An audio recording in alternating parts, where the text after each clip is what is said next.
கல்யாணத்துக்கு முன்பாக உறவுகளை கட்டி கொள்றதை பற்றி ரொம்ப கேர்ஃபுல்லாக இருங்க.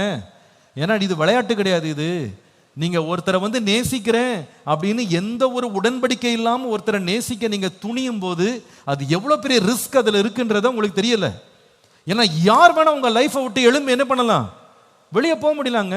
வெளியே போக முடியும், கோர்ட் உங்களுக்காக வாதாட முடியாது, உங்கள் பெற்றோர் உங்களுக்காக சண்டை போட முடியாது. நீங்கள் சொல்லலாம் நான் ஒருத்தரை நேசிச்சினா அது ஊம்பாடு.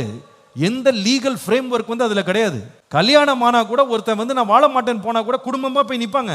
என்னப்பா நீ எல்லாருக்கு முன்னாடி கை பிடிச்ச, எல்லாரும் முன்னாடி நீ வாக்குறுதி கொடுத்த, எப்படி நீ விட்டு போகலான்னு எல்லாரும் நிற்பாங்கங்க.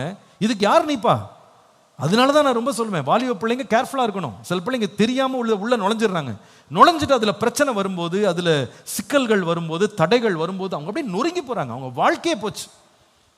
அவங்க இருதயத்தின் வேதனை யாராலையும் ஆற்ற முடியலை. அவங்கள திரும்ப நார்மல் லைஃப் கொண்டு வர்றது ரொம்ப கஷ்டமான ஒரு காரியமா இருக்கு. நான் ரொம்ப சொல்வேன், இது you are going through extreme risk.